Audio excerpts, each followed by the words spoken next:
Our last PowerPoint presentation concerning loyalty programs, rewards programs, frequency programs involves looking at the 7 essentials of frequency marketing.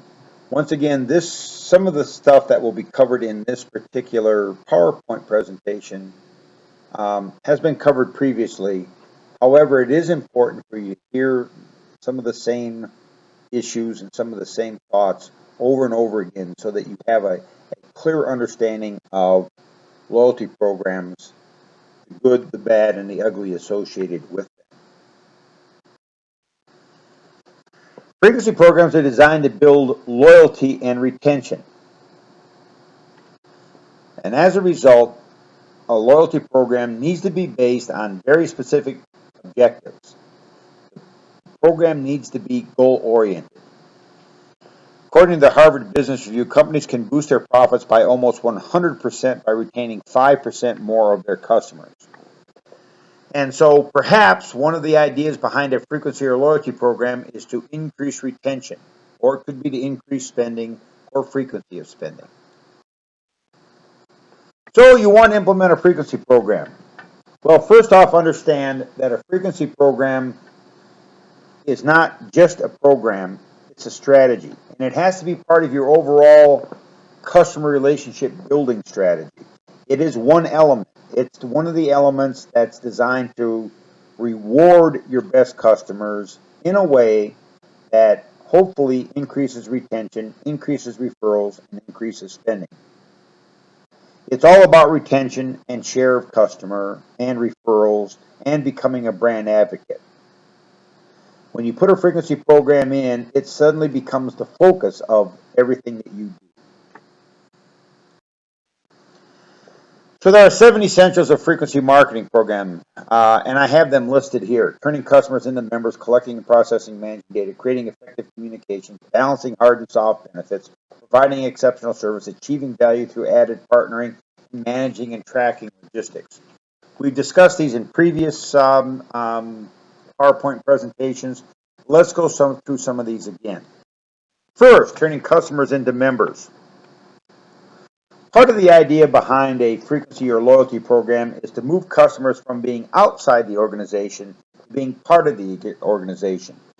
You want customers to refer to your casino as their casino, and your golf course as their golf course, and your airline as their airline.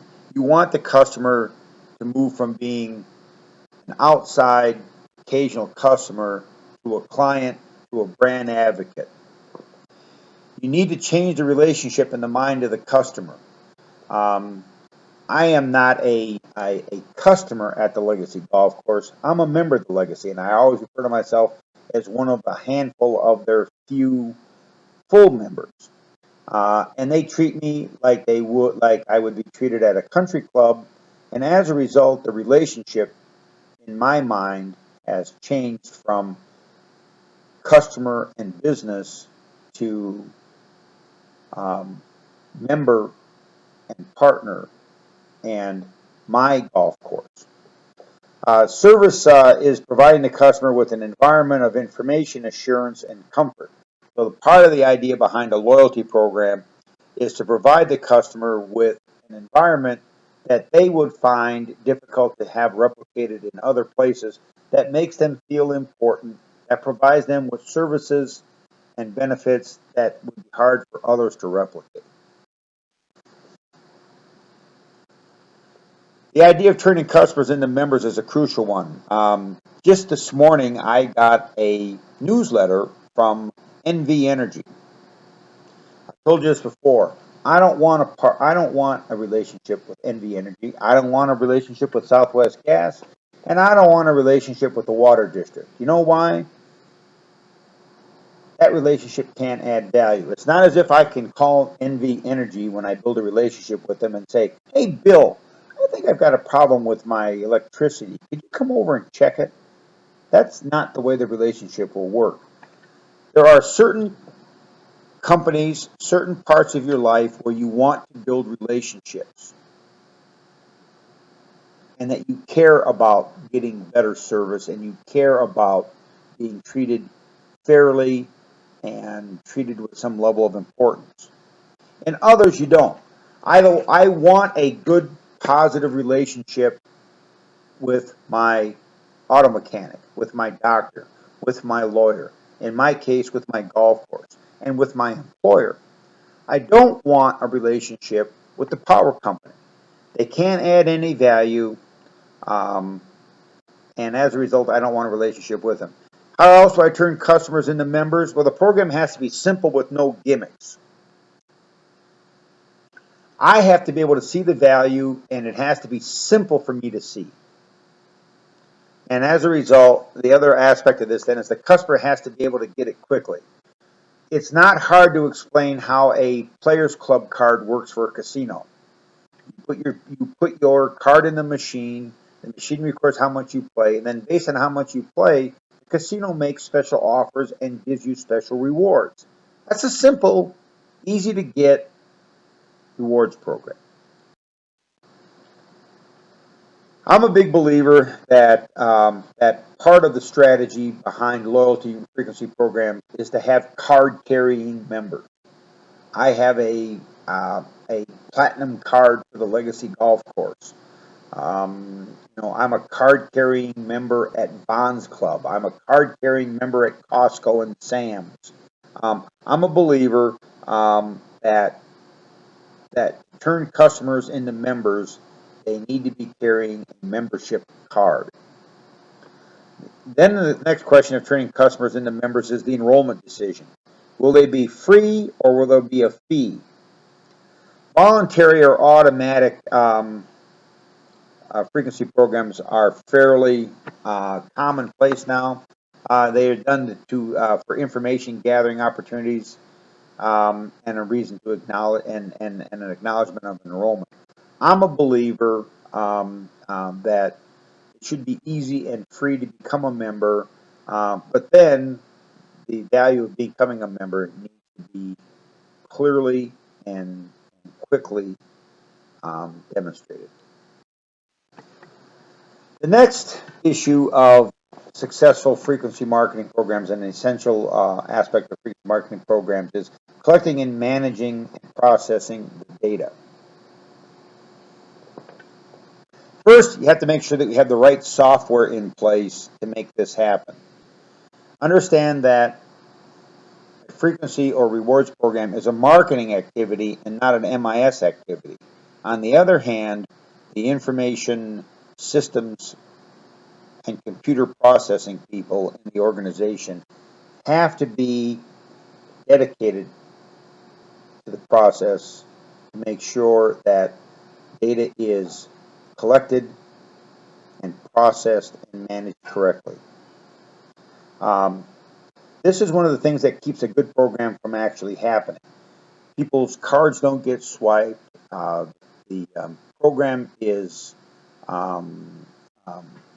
not accurately run, and many organizations find that after a short period of time they don't want to have a loyalty program because collecting, managing, and processing the data is way more difficult than they thought it was going to be, and it's often and in fact the amount of effort it takes to put a frequency program in is often underestimated.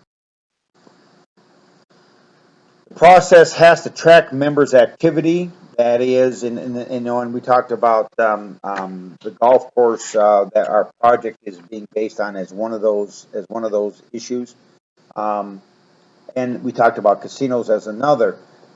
It's one thing to track how much a person gambles. The other question is, are they tracking whether or not you responded to an offer? Are they tracking whether or not you are eating in their restaurant?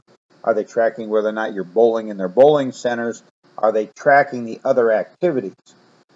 If they're not, then they don't truly have a 360-degree collecting, managing, and processing data process in place. Golf course is the same thing. We talked about the golf course being able to determine whether or not how many rounds of golf you played and how much you paid for those rounds of golf, but it doesn't track how many how many guests you brought to play. It doesn't track driving range. It doesn't track food and beverage. And as a result, it the program itself underestimates how much money an individual might spend at the golf course. It also has to integrate any partnering activity and bonuses. For instance, Southwest Airlines frequency program includes partners with hotel chains and partnerships with a rental car company.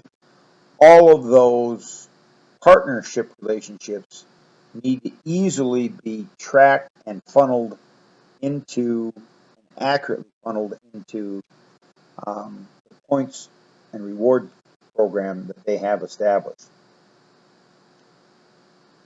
There has to be substantiation and backup and audit trails for program liability purposes.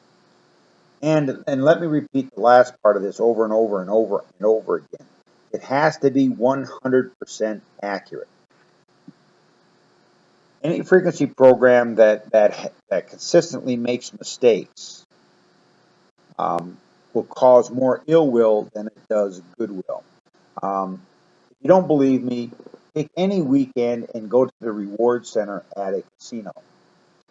75% of the people that are in line at the reward center are complaining that they did not get credit for the amount of money that they just gambled. And if there's no way to substantiate that, and there's no way to make sure that any errors are immediately corrected, then all it does is produce more bad will than goodwill. The database has to be appropriate for segmenting, profiling, queries, and reporting. So the data that's collected has to be collected, and the data has to be processed in a way so that it is easy to use for marketing activities. The information gathering process should not overwhelm the customer or ask questions that are sensitive. When you go to a casino and get your Players Club card, what they do is they make a Xerox copy of your driver's license. Well, there are things on your driver's license like height and weight that potentially might be sensitive. They could ask you how much money you make. They don't do any of that because that's not the sort of information that they're going to be using to create offers. If they want that information, one of the things that they can do, obviously, is have your file appended by a data warehouser. Only ask for information that's going to be used. Next essential is creating effective communications. Communicating with your customers is the key to successful loyalty programs. Communications must be timely, they must be relevant, they must be on a regular basis, and they need to be interactive. That is, they need to be two-way communications. For communications to be relevant requires some individualization. When we talk about communications being relevant, we are often talking both personalized and customized. Personalized means that they use your name.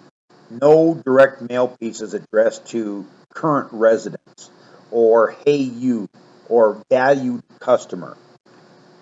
Personalized communications refer to you in the communication. Secondly, they need to be customized. And customized means that the communication needs to be based on your previous behaviors, interests, attitudes, and perhaps some demographics. So they need to be tailored to activities and issues that are likely to be important to you. My argument is that most of the communications should be separate communications as opposed to inserts in someone else's communication. You ought to use existing media. That is, think about a casino. Think how much money someone like Stations Casinos could save if they simply emailed all of their frequency program or rewards program customers rather than sent them mailers. The problem is that many of their customers expect to be surface mailed as opposed to being emailed, and they prefer to get their communications via mail. My argument about effective communications for a database is communicate using the media that the customer wants you to use. Do not try to drive all your customers to the web when many of them don't want to be communicated to on the web. Think about your bank, for instance. My bank is constantly trying to drive me to online banking. One of the reasons I bank with them is because their branches are relatively close to my home, and I prefer to bank face to face. The harder they push for me to switch to online banking, the more likely it is that I'm going to become less loyal and eventually simply switch banks. Communications need to be ongoing and on some sort of regular basis and at least quarterly. They also need to have have some sort of redemption or special offers in them so that customers look forward to getting them and then actually open the email or open the surface mail because of the potential redemption and special offers that might be inside. You need to have a consistent communication strategy up front. That is, the communication strategy needs to be planned ahead and not being sort of hit and miss and sporadic. The communication process needs to add value, needs to communicate reasons to purchase, provide information, and provide offers that the customer sees as valuable. The next essential of a good loyalty program is balancing hard and soft benefits. Now, we've discussed this a number of other times over the 2 or 3 PowerPoints that we've discussed. But let's go through it one more time. The benefits for any loyalty program need to be substantial, credible, and easy to understand. You can use financial rewards to buy initial loyalty, but you don't buy durable loyalty with financial benefits.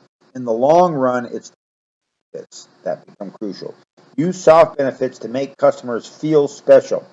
Understand that many soft benefits are hard to replicate. Special parking, VIP lines, special treatment, faster check-in, pre-screening. All those are part of soft benefits that don't cost the organization a whole bunch of money, but do make the customer feel special. Once again, it's important that you be able to recognize your best customers, give them a sense of feeling special, provide them with some sort of unique status, and give them a way to interact with them. Next aspect of the fifth essential of frequency marketing and loyalty programs is to provide exceptional service. Set strict standards of service for your frontline employees, and then keep raising that standard. It is important that your best customers not be disappointed and that their expectations are met. Typically, fast turnaround is the key. One of my favorite signs is that in my auto mechanics shop is I want it, and then there are 3 items listed. I want it fast, I want it done right, and I want it done cheap. And at the bottom of the sign it says, pick any 2. With exceptional service, perhaps we need to be thinking that our best customers maybe get all 3. Once again, providing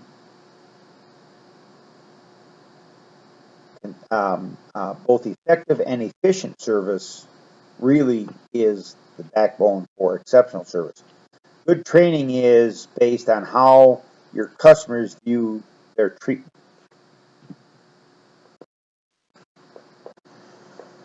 The sixth aspect of the 7 Essentials of Frequency Marketing program is achieving value-added partnering. One of the ways that you add value for your frequency program is to have partners.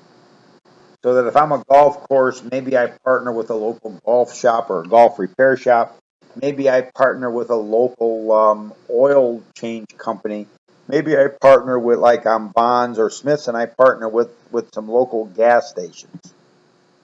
Now, remember that any value-added partnering needs to be simple.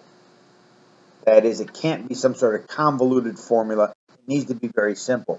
Think about airline frequency programs partnering with hotels and rental car companies. Well, that makes logical sense, and those plans are relatively simple. They can add real value to the customer because they end up getting additional benefits because they have used some of your partnering organization. They can they can be used to enhance the database in terms of tracking purchase behavior. And you want to make sure that if you have a value add or partnering, that you have control over the communication to your customers. You do not want to build a partnership with an organization and then they suddenly have the ability to communicate with your customers and you don't know who they are, or you don't know how they're communicating, what the communications are saying. Next is make the deal in your promotional currency. Think about how the Smith's Rewards works for cheaper gas at the local Shell station. How does that happen? Well, what Smith's does is they buy those rewards from the gas station, and the gas station gives those rewards to them at probably 3 or 4 cents per 10 cents. And so when you go and redeem your Smith's Rewards at the local Shell station, or redeem your Bonds Rewards at the local Chevron station, you get 20 cents off a gallon. Well, to get that 20 cents off a gallon, Bonds probably had to pay them 7 or 8 or 9 cents per gallon to get that reduction in price. Does it benefit the gas station? Yes, because the number of customers from Bonds go right across the street to the gas station and use that gas station. So it increases the use of the gas station. But the real winner in that particular partnering agreement is the gas station, because the currency that's being used is their product and not the Smith's product. The opposite thing would be the more gas you buy, the bigger your discount is at Smith's. And so then obviously the relationship would be the opposite. You always want to be the organization that is selling the reward and not buying the reward. In this case, Smith's and Bonds buy the reward and Shell and Chevron sell the reward. So Shell and Chevron are actually in a better situation for that partnering agreement. Partners obviously buy the currency on behalf of their members. And then, of course, when you do partner, you want to partner in currency that is universally valuable. For instance, gas rewards are valuable for almost everyone because nearly everyone in Las Vegas drives, or nearly at least every family that shops for groceries probably drives, and therefore there is some appeal to that currency. There are very few people who buy groceries and don't drive. And then finally, the last of the essentials for successful loyalty programs is managing and tracking logistics. You need to have a system that works, is simple, is foolproof, and 100% accurate.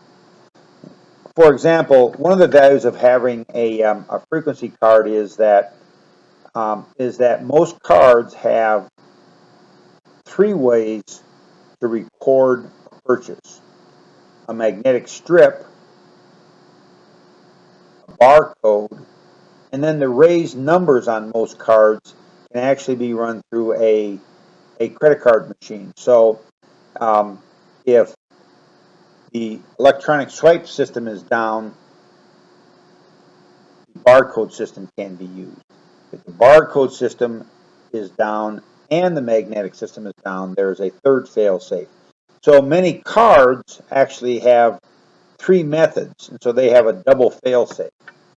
All frequency programs need to have an end and a start and end date, and that they can always be renewed. Many companies now have their reward points expire. There's some issue that the federal government has with whether or not that's a legal activity, but you want them to expire so that they're not on your accounting books forever. Also, managing and tracking logistics include having a reporting system and having a tracking program performance measurement system in place. That is a dashboard that says whether or not our particular program is working. Those are the 7 essentials of a successful frequency, loyalty, or rewards program. In summary, understand the commitment that is necessary to have a successful loyalty program. Understand what the alternatives are in terms of designing the program, funding the program, communication elements in the program, who's going to be in the program. Understand what all the alternatives are and make those decisions strategically. Think long term when you think of a loyalty program. And then finally, keep your eye on the ball. The loyalty program was put in place to achieve some very specific goals. At the end of the day, we need to determine whether or not it is helping the organization move closer to those goals.